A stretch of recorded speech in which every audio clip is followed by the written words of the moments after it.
They call him the GOAT, the baddest man on the planet. A 1 in a million talent, blessed by the fight gods. But what if Jon Jones's UFC career isn't what it seems? What if, behind the highlight reels and championship belts, there's a pattern of perfectly timed fights, aging opponents, and asterisks so big they need their own weight class? This isn't a hit piece. It's a forensic analysis of how timing, matchmaking, and selective opponents helped build one of MMA's most celebrated, yet most debated careers. And by the end of this video, you might not be calling him the greatest of all time, but the greatest opportunist available. Let's start with the fight that told us everything we needed to know before the walkout music even dropped. The 42-year-old legend, Jon's return to heavyweight was hyped like a Marvel crossover event. 3 years out, bulking up, meditating with wolves, and tweeting through an existential crisis. Then came the announcement: Jon Jones versus Stipe Miocic. Sounds epic, right? Until you check the calendar. Stipe was 42. He hadn't fought in 3 years. His last appearance? A lights-out KO courtesy of Francis Ngannou that made his chin look like it was held together by chewing gum. Meanwhile, Tom Aspinall, young, violent, and holding the interim belt, was active, hungry, and wrecking top contenders. But he wasn't picked. Stipe was. This wasn't matchmaking, it was a legacy preservation tour. Jon fought a slower, older version of a great champion and still took 3 rounds to finish him. Fans knew it. Commentators whispered it. Even Dana White looked like he was trying to sell a timeshare instead of a pay-per-view. Let's rewind to Jon's actual return fight. Ciryl Gane. On paper, it looked like a clash of titans. In reality, it was a tactical cherry pick. Gane had already been exposed, on the ground, by none other than Francis Ngannou, who hadn't wrestled since the Ice Age. So Jon Jones, one of the best grapplers in the division, comes in after a 3-year bulk break, faces Gane on short notice, and takes him down like it was Jiu-Jitsu 101. The whole thing was over faster than a TikTok trend. The fans weren't surprised, the analysts weren't impressed. Even Gane looked like he came in with a c'est la vie attitude and a weekend bag. There's a reason nobody called this Jon's greatest win. It was too easy. But that raises a question. What happens when the matchup isn't easy? Call us the Reyes Robbery. Dominick Reyes. Remember him? He was undefeated, younger, faster, and absolutely styled on Jon for the first 3 rounds of their fight. It was one of the few times Jon looked human. No aura, no dominance, just a confused legend trying to catch up to a surging athlete in his prime. Rounds 1 through 3, clear Reyes. Round 4, debatable. Round 5, maybe Jon. And somehow, he walked away with the win. Fans were furious. Even Jon's diehards admitted it was sketchy. ESPN analysts ranked it as one of the worst decisions in UFC history. And what did Jon do next? Rematch Reyes? Nah. He ghosted like an ex who still owes you money. This wasn't the first time Jon benefited from timing, but it might have been the last time he was forced to fight someone on the rise. And he barely survived. The limping Lionheart. Next, Thiago Santos, a powerhouse striker. But here's the catch. He fought Jon with 2 blown-out knees. Not metaphorically, literally, both MCLs said, "Nah, we're out." And yet, despite limping like a zombie extra from The Walking Dead, Thiago Santos still made it to a split decision. One judge even scored the fight for him. Jon couldn't finish a man who could barely pivot. Think about that. You're the greatest of all time, and a man with 0 functional knees just went the distance and almost stole your belt. This is where things start to fall apart, not because Jon is bad, but because we're realizing the context matters more than the record. The Smith situation. Anthony Smith is a gritty, likable dude, but he's not elite.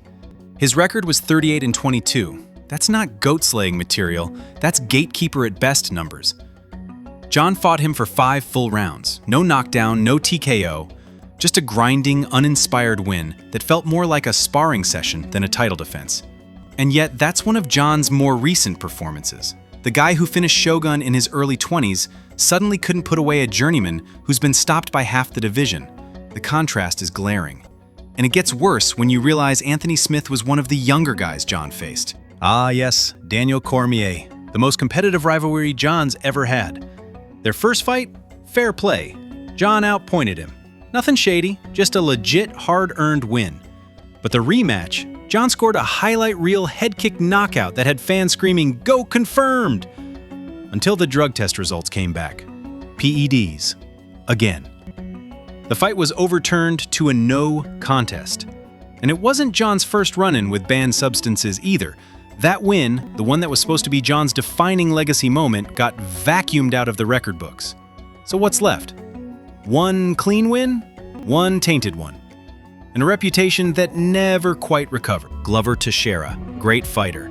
But when Jon fought him, Glover was already on the decline. And yet, that fight was filled with eye pokes, groin shots, and enough fouls to make Herb Dean reconsider his career. Jon dominated, yes, but dirty. Then there's Gustafsson. Their first fight was legendary and razor close, but the rematch? Gus had already been knocked out by Rumble Johnson, beaten by DC, and was riding a steep downhill slope. Jon picked him off like a sniper at a senior league.